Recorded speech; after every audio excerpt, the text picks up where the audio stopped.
अखण्डमण्डलाकारं व्याप्तं येन चराचरं तत्पदं दर्शितं येन तस्मै श्रीगुरुवे नमः। अज्ञानान्धस्य लोकस्य ज्ञानाञ्जनशलाकया चक्षुरुन्मीलितं येन तस्मै श्रीगुरुवे नमः। अध्यात्म विश्व विज्ञान यूट्यूब चैनल पर शंका समाधान सत्र में हम सब उपस्थित हैं और श्री जीशान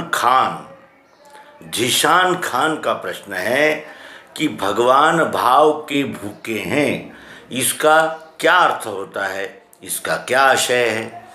आइए ये प्रश्न आध्यात्मिक जगत के सभी साधकों, जिज्ञासुओं और मुमुक्षु के सामने कभी न कभी अवश्य ही उपस्थित हुआ है, क्योंकि भाव के भगवान भूखे हैं, ये वाक्य हम सबके हृदय में बचपन से ही पनपने लगता है कि वो भाव क्या है जिसके भगवान भूखे हैं।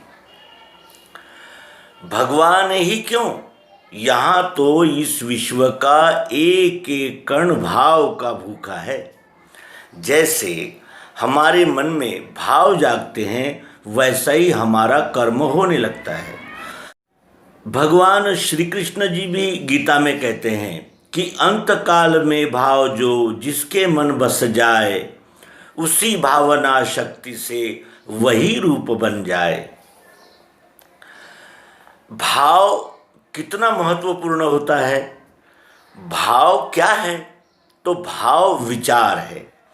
पत्नी और बहन स्त्री ही होती है, लेकिन बहन की ओर देखने का हमारा दृष्टिकोण और पत्नी के साथ देखने का दृष्टिकोण अलग अलग होता है।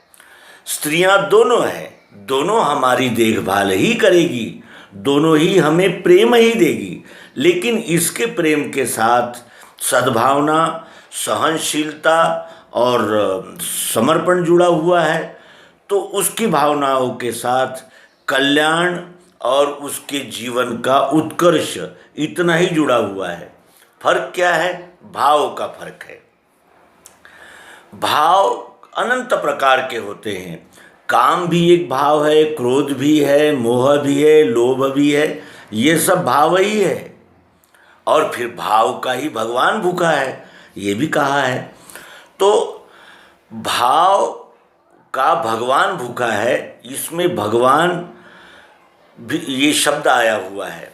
तो हम सामान्य भाषा में ईश्वर को ही भगवान कहते हैं, ईश्वर को ही भगवान कहने लगते हैं, लेकिन ईश्वर और भगवान इसमें अंतर होता है। ईश्वर से जो इस विश्वरूप विधाता के धर्म संस्थापना के लिए विभूति आती है, विशेष विभूति आती है, उसे अवतार कहते हैं। और अवतार ही भगवान होते हैं। भगवान उसे कहते हैं जिनमें 6 ऐश्वर्य होते हैं। कौन से 6 ऐश्वर्य है?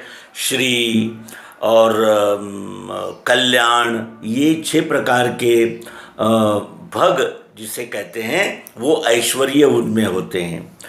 लक्ष्मी, श्री, विजय, इस प्रकार के वो 6 भाग है, जिसके विषय में हम स्वतंत्र अंक प्रस्तुत करेंगे। अब इन 6 भावों यानी 6 ऐश्वर्य को जो धारण करके आता है उसे अवतार या भगवान कहते हैं। अवतार को भी सद्गुरु की आवश्यकता होती है, क्योंकि सद्गुरु उनके जीवन के कार्य की ओर निर्देशित करते हैं, अवतार को प्रेरित करते हैं, जगाते हैं। अब भगवान क्या है? तो ये जो 6 सामर्थ्य है, 6 ऐश्वर्य है, ये जिनमें होते हैं वो भगवान होते हैं। तो ये जो 6 ऐश्वर्य है, ये ऐश्वर्य लेकर प्रकृति का साक्षी बनकर जो आता है वो भगवान होता है। और भगवान भी भाव के ही भूखे होते हैं, क्योंकि जब हम हनुमान जी की पूजा करते हैं कुछ लोग, तो वो बल को प्राप्त करने का भाव लेकर उस साधना आराधना में जुट जाते हैं, जैसी उनकी श्रद्धा होती है, परंपरा होती है। जो इन्हें ये जो अनेक प्रकार की मनोकल्पित देवताएं जो हमने निर्मित की है, जैसे इंद्र है, अग्नि है और अनेक प्रकार की जो देवताएं निर्माण की है, इसके पीछे क्या कारण है? इसके पीछे लॉजिक भाव का ही तो है। और हर जगह हमारा भाव ही कार्य करता है। जब हम पवित्र शुद्ध भाव से इस जगत में व्यवहार करते हैं तो अपने साथ सबको सुख शांति देने का प्रयास करते हैं। और जब द्वैत के भाव हमारे अंतःकरण में जागते हैं तो हम छल कपट, बेईमानी, मत्सर और अनेक प्रकार के शोषण के व्यवहार करते हैं। तो बात तो भाव की ही आ गई है। अब भूखा है भाव का भगवान, तो भगवान भी भाव के भूखे हैं। जैसे हम भाव रखकर मंदिर में जाते हैं, अब कुछ आदिवासी कबीलों में मुर्गा बकरा लेकर जाते हैं और वो वहाँ बलि चढ़ाते हैं उस प्रतिमा के आगे। तो ये क्या है? हम जो बलि चढ़ाएंगे उससे हमारा देवता प्रसन्न होगा, यही तो भाव ही तो है। और भाव के ही भगवान भूखे हैं। तो अब हम भगवान को कौन से भाव अर्पण करें जिससे भगवान की भूख शमन हो, यानी उनको संतुष्टि हो और वो संतुष्ट होकर हमें वरदान दे, यानी हमारे कल्याण का मार्ग प्रशस्त करें। ये हम पर है। अगर हम अंधश्रद्धा, अंधविश्वास में रहकर हजारों प्राणियों का कत्ल एक ही दिन में कर दें और कहें कि हाँ ये हम भाव से कर रहे हैं और इससे हमारा भगवान संतुष्ट होगा, या कि फिर हम ठंडी के दिनों में कंबल लेके निकलें और अनाथ और फुटपाथ पर सोए हुए लोगों को कंबल बांटें, दुर्भिक्ष हो वहाँ अन्न बांटें, जिसका हम अनुभव कोरोना के काल में ले चुके हैं। कितने ही प्रकार के भाव लेकर ये मानव जी रहा है। और मानव ही क्यों, हर प्राणी भाव लेकर जी रहा है। यदि आप एक रोटी का टुकड़ा लेकर सड़क पर खड़े हो जाइए और किसी कुत्ते ने देख लिया तो वो पूंछ हिलाता हुआ आपके पास आता है। क्यों? क्योंकि उसका भाव है कि अब ये रोटी लेकर खड़े हैं तो किसी न किसी जीव को भूख शमन के लिए ये अर्पण करना चाहते हैं। और आप भी जो रोटी लेकर खड़े हुए हैं वो भी तो भाव से ही हुए हैं कि ये जो रोटी मेरे पास एक्स्ट्रा पड़ी हुई है ये किसी जीव के काम में आए, उसकी भूख शमन हो। हर जगह भाव ही कार्य करता है।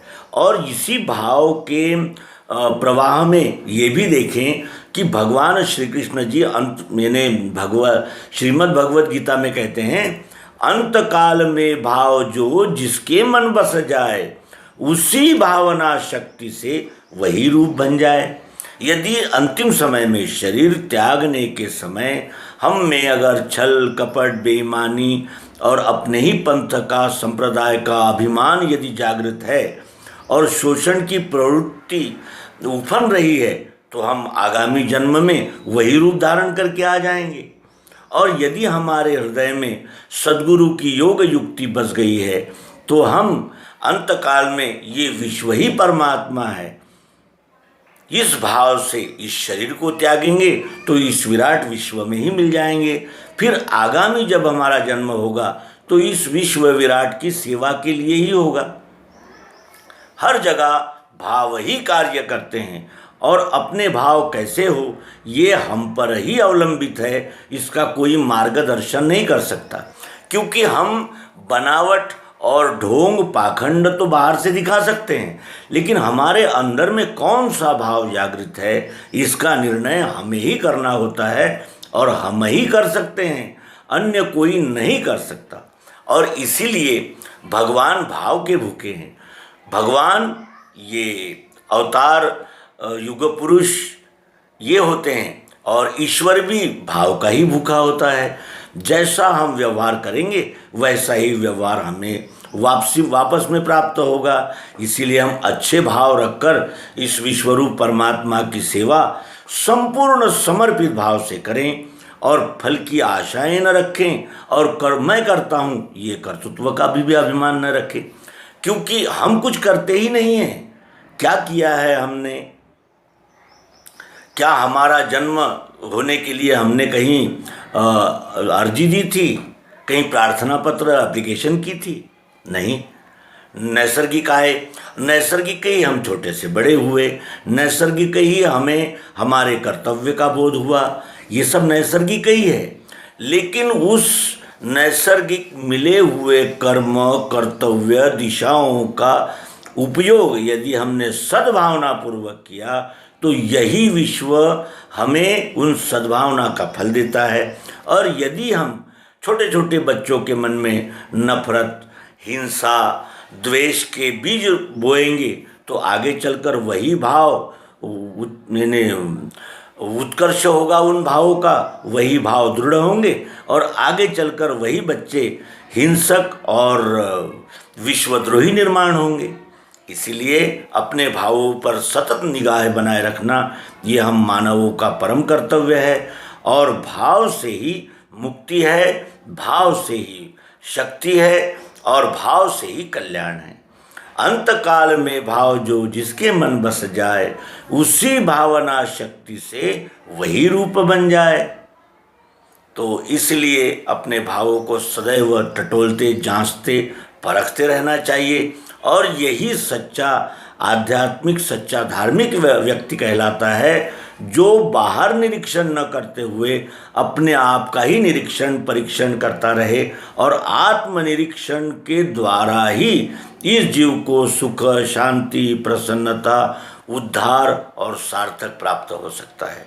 तो मित्रों, इतना निवेदन हमारे प्रिय मित्र, नियमित पाठक श्री जिशान खान इनके लिए प्रस्तुत करते हैं। आशा है आपका समाधान हुआ होगा। यदि कोई हमारे वक्तव्य में त्रुटि होगी तो कमेंट बॉक्स में आपका सदैव स्वागत है। धन्यवाद। नर्मदे हर। सद्गुरु भगवान की जय। विश्वरूप परमात्मा की।